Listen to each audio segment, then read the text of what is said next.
নমস্কার, আমি সুমিত চৌধুরী। আমাকে তোমরা বন্ধু বলতে পারো, আমাকে তোমরা গাইডার বলতে পারো, যা খুশি বলতে পারো। এখন আমি তোমাদের একটা গুরুত্বপূর্ণ বিষয় সম্বন্ধে বলবো। যারা যারা প্রাইমারি স্কুলের শিক্ষকতার জন্য ইন্টারভিউ দেবে, তাদের জন্য কিছু বার্তা আমি দেব, কিছু উপদেশ দেব, কিছু পরামর্শ দেব। তাই আমি কথা দিচ্ছি তোমাদেরকে, একদম তোমাদের সফলতার শেষ দিন পর্যন্ত তোমাদের পাশে থাকবো। একদম তোমরা যেদিন স্কুলে জয়েন করবে সেদিন পর্যন্ত আমি তোমাদেরকে গাইড করে যাব। যেহেতু আমি একজন প্রাইমারি স্কুলেরই শিক্ষক এবং গত ইন্টারভিউয়ে আমি উত্তীর্ণ হয়েছি, সেই ইন্টারভিউয়ের খুঁটিনাটি আমি জানি, কোথায় মসৃণ বা কোথায় অমসৃণ সেইগুলো আমি তোমাদের সঙ্গে শেয়ার করব। তোমরা মন দিয়ে আমার কয়েকটা কথা শুনবে। আমার মনে হয় আমার অভিজ্ঞতাটুকু তোমাদের সামনে তুলে ধরতে পারলে তোমরা উপকৃত হবে। যাই হোক, শুধুমাত্র আমি যে তোমাদেরকে আমার অভিজ্ঞতা বলবো সেটা নয়, আমার সঙ্গে আরও বেশ কয়েকজন শিক্ষক তাদের অভিজ্ঞতা তুলে ধরবে বা কিছু পরামর্শ তোমাদেরকে দেবে। তোমরা সেই পরামর্শ মতো চলবে, তোমরা অবশ্যই সফল হবে। আমি প্রার্থনা করি তোমরা প্রত্যেকে ভবিষ্যতে স্কুলের শিক্ষক হবে। যাই হোক, আমি প্রথম দিনে তোমাদেরকে ইন্টারভিউ তো তোমাদের হবে এপিসি ভবনে, একদম হেড অফিসে। সেখানে তোমাদের প্রসেসগুলো কি কি আছে সেই প্রসেসগুলো আজকে তোমাদেরকে বলবো। প্রসেস বলতে, তোমরা তো ইন্টারভিউ দেবে বা সে তার জন্য প্রিপারেশন নিচ্ছ, কিভাবে কথা বলবে, কিভাবে কি এন্টার করবে বা কিভাবে তোমরা বেরিয়ে যাবে, কিভাবে ডেমো দেবে, এগুলো তোমরা শিখছো অনেক জায়গায়, আমি জানি, আমরাও করেছি। আমরা যারা বর্তমানে শিক্ষকতা করছি, তোমরাও নিশ্চয়ই করছো, আমি সেটাও তোমাদেরকে গাইড করব। তবে প্রথম দিনে এপিসিতে পৌঁছে প্রসেসগুলো কি কি আছে সেইগুলো আমি তোমাদেরকে তুলে ধরব। নাম্বার ওয়ান, দুটো শিফটে ইন্টারভিউ হয়।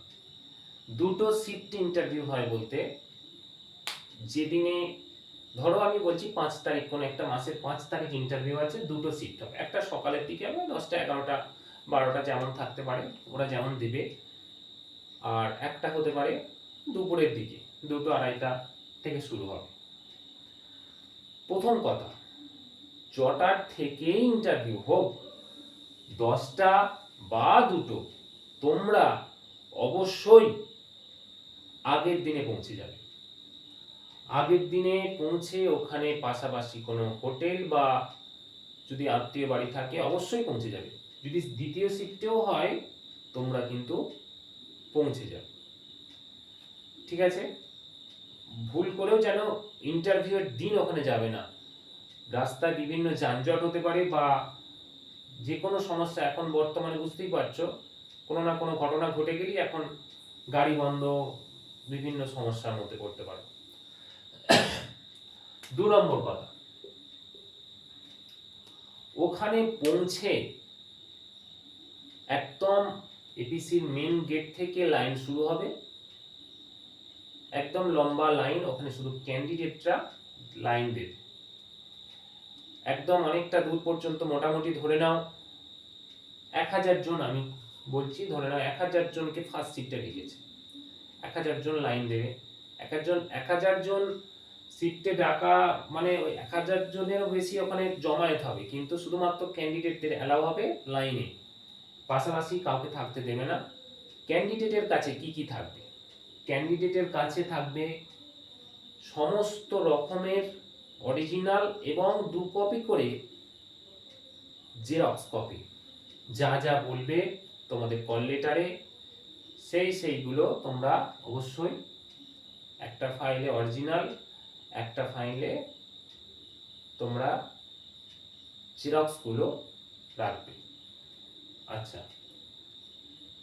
তৃতীয় কথা, তোমরা ব্যাগেতে তোমরা মোবাইল রাখতে পারো, অসুবিধা নেই সেই মুহূর্তে, মানে তোমরা যখন ওই লাইনে যাবে বা ভিতরে প্রবেশ করবে মোবাইল রাখতে পারো, কোনো মানে আমাদের বেলাও ছিল, নিশ্চয়ই তোমাদের বেলাও তাই হবে, তোমরা মোবাইল রাখতে পারো। পয়েন্ট 3, তোমরা সঙ্গে অবশ্যই জলের বোতল এবং কিছু শুকনো খাবার নিয়ে যাবে। জলের বোতল এবং কিছু শুকনো খাবার তোমরা অবশ্যই নিয়ে যাবে, কেননা তোমাদের ইন্টারভিউ শুরু হলো ধরো বলছি 12টার সময়, তোমরা তো ওখানে পৌঁছে গেছো ধরো খেয়ে দিয়ে 9টার সময়, 10টার সময়, তখন থেকেই তোমাদের লাইন পড়ে যাবে, আবার তোমার ইন্টারভিউ শেষ হতে হতে আরো বেশ কয়েক ঘন্টা চলে যেতে পারে, মানে 2 ঘন্টা, 2.5 ঘন্টা, 3 ঘন্টা চলে যেতেই পারে। আমার তো ফার্স্ট শিফটে থেকেও আমার 3:30-র সময় প্রায় ইন্টারভিউ রুমে আমি প্রবেশ করেছিলাম, তাহলে বেশ অনেকটা টাইম চলে যায়। তাই তোমরা অবশ্যই কিছু শুকনো খাবার এবং কিছু জল নেবে। আচ্ছা, এরপরে 4 নম্বর পয়েন্ট,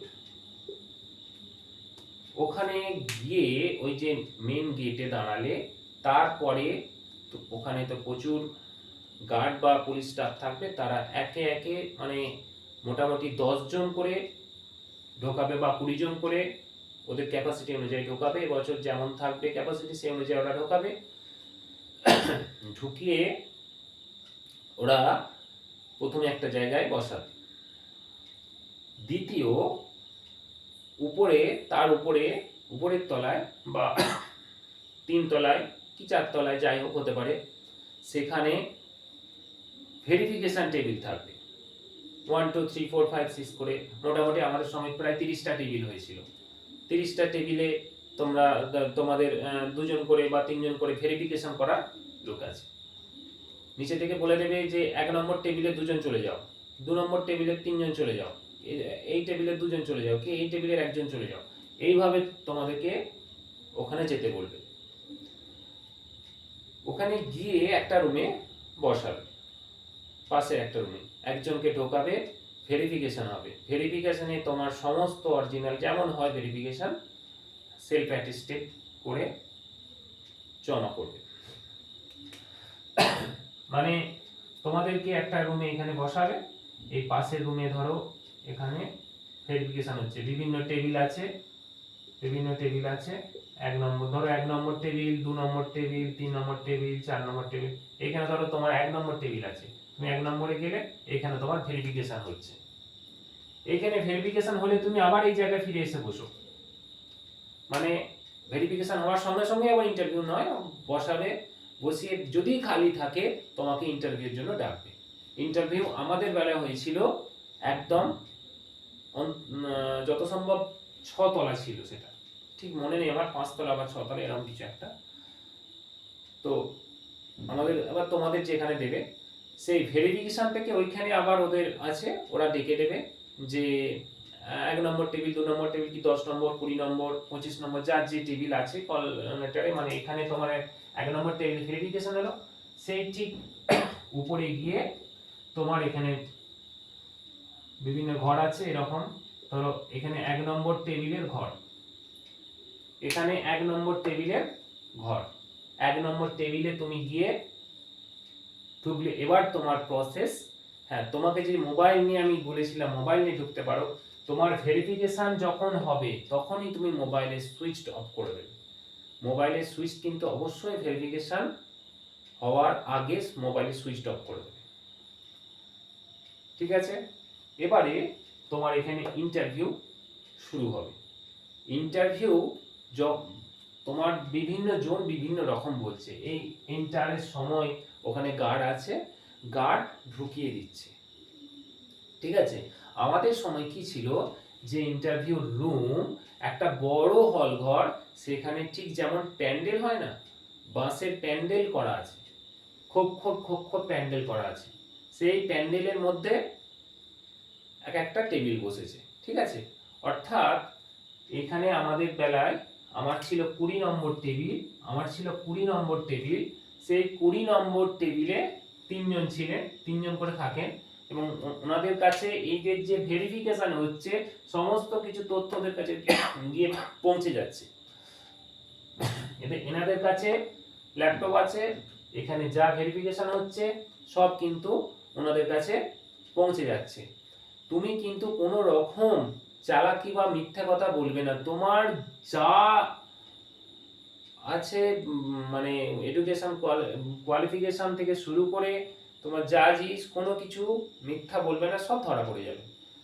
ওনারা খুব চতুর এবং খুব বুদ্ধিমান, প্রত্যেকে অভিজ্ঞ, সুতরাং তাই ওই জায়গায় গিয়ে পৌঁছেছে, তোমার থেকে অনেক চালাক, সুতরাং কোনো মিথ্যা কথার আশ্রয় নেবে না।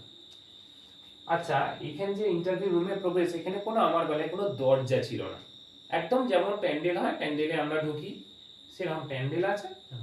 এবার আমার একটা ইন্টারভিউর অভিজ্ঞতা তোমাদেরকে বলি। আমার ইন্টারভিউর অভিজ্ঞতা মনে হয় আর কারোর এরকম অভিজ্ঞতা হয়নি। কেন বলছি দেখো, আমার তো ফার্স্ট শিফটে ছিল, মোটামুটি ওখানে 9টায় পৌঁছে গেছিলাম, 9টারও আগে পৌঁছে গেছিলাম, 8:30 এরকম সময় পৌঁছে গেছিলাম। তখন থেকে লাইন, এবং আমাদের বেলায় আমাদের আগের যে ইন্টারভিউগুলো হয়েছে, সেই ইন্টারভিউগুলো বোধহয় 10টা করে টেবিল ছিল, কিন্তু আমাদের বেলা হয়ে গেল 30টা টেবিল। 30টা টেবিল যেহেতু আমাদের দিনে হয়েছে, পর্ষদ মনে হয় ঠিকঠাক করে গুছিয়ে তুলতে পারেনি বা তোড়জোড় করে তুলতে পারেনি, তাই অসম্ভব দেরি হচ্ছিল। যারা ইন্টারভিউয়ার, আমি যে এখানে ইন্টারভিউ দিতে গেছি, ইন্টারভিউ রুমের সামনে শুধুমাত্র গার্ড দাঁড়িয়ে আছে। আমি বললাম, স্যার আমার ইন্টারভিউ আছে 20 নম্বর টেবিল। তো বললো দাঁড়াও, আসছেন। তো একজন ম্যাডাম বলে, এই তুমি ইন্টারভিউ দেবে? আমি বললাম হ্যাঁ, আমার 20 নম্বর টেবিল। ঠিক আছে, এসো এসো। উনি মানে আমার সাথে মানে বলে চলো, আমাকে বলছে আর তুমি চলো চলো, আমাকে নিয়ে ঢোকাচ্ছেন। আমি তো তবুও মানে ম্যাডামকে আমি ছেড়ে দিলাম, উনি ঢুকলেন। ঢোকার পর ম্যাডাম আসছি, মানে উনিও তখন চেয়ারে বসেননি, তখনই উনি বারবার বলছেন আসো আসো আসো। আমি আবার বললাম আমি আসছি বলে আমি ঢুকলাম। আর কোনো স্যার বা ম্যাডাম ছিলেন না, একজন ম্যাডাম গিয়ে বসলেন।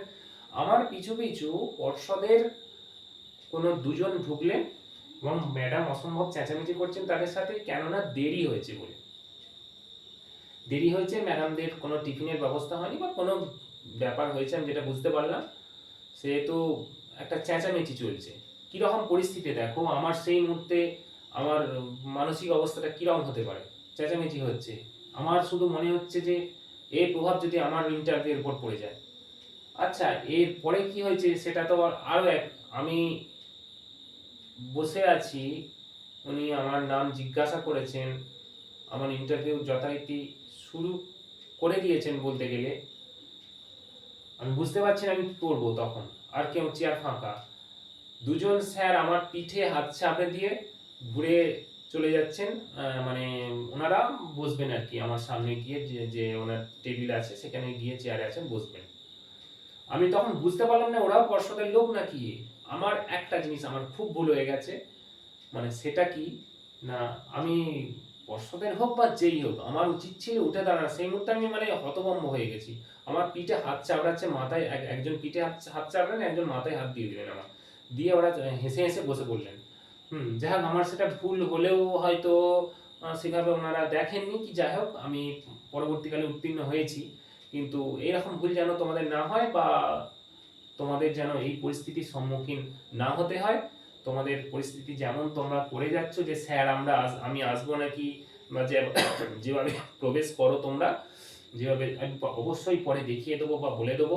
আজকের ভিডিওতে শুধুমাত্র তোমাদের এই প্রসেসগুলো বললাম, যে কোন কোন প্রসেসের মাধ্যমে তোমরা এই ইন্টারভিউ ওই জায়গায় গিয়ে যাবা, প্রচন্ড ফ্রেন্ডলি একটা পরিবেশ, তোমাকে বলে দেবে, তুমি ডেকে দেবে, তুমি এই কোথায় আছো, তুমি ইন্টারভিউ রুমে যাও, কি তোমার এখন ডকুমেন্টস ভেরিফিকেশন হবে, এত থেকে এত পর্যন্ত চলে যাও। ফ্রেন্ডলি পরিবেশ, কোনো ভয়ের কোনো কিচ্ছু নেই, শান্তভাবে ইন্টারভিউ দেবে, খুব মাথা ঠান্ডা রাখবে। তোমার ইন্টারভিউয়ের উপরেই কিন্তু তোমার মানে ভবিষ্যৎ নির্ভর করছে। আর কি তোমাদের যেটা গুরুত্বপূর্ণ সেটা হচ্ছে ডেমোটা, অর্থাৎ তোমাদের যে করিয়ে দেখানোটা ওটা অবশ্যই ভালো করে করতে হবে। ওটাই প্রথমে প্রত্যেকের, আমার যতজন চেনা পরিচিত আমরা বন্ধু বান্ধবরা পাস করেছি যে আজকে শিক্ষকতা পেশার সঙ্গে যুক্ত, প্রত্যেকে কিন্তু ওই প্রথমের দিকেই ডেমোটা দিতে বলেছে, প্রথমের দিকেই একদম। এবং ডেমোটা যার ভালো হয়েছে উত্তীর্ণ হয়ে গেছে। ডেমো ভালো হওয়া মানেই জানবে তোমার ইন্টারভিউ যে প্রশ্ন অবশ্যই তাদের একটা অন্যরকম ইম্প্যাক্ট হবে, অন্যরকম তাদের ব্যাপার হয়ে যাবে। তোমরা যদি ডেমোতে যদি তুমি 4 কি 5 পেয়ে যাও না, ইন্টারভিউ কখনো তোমাকে 1.5 2 দেবে না, ইন্টারভিউ ঠিক নাম্বার হয়ে বেরিয়ে যাবে। সুতরাং ডেমোটা ভালো করতে হবে, ঠিক আছে? পরবর্তীকালে তোমাদের ডেমো দেখাবো, ইন্টারভিউ কি কি বলতে হয় দেখাবো, বা কিভাবে প্রবেশ করতে হয় দেখাবো, সব দেখাবো। তোমরা শুধু আমার পাশে থেকো, আমাদের পাশে থেকো। তোমাদের শুভ কামনা করি যেন তোমরা ভবিষ্যতে আমার মতো একজন শিক্ষক হয়ে উঠতে পারো এবং সমাজ গড়ার কারিগর হয়ে উঠতে পারো। নমস্কার।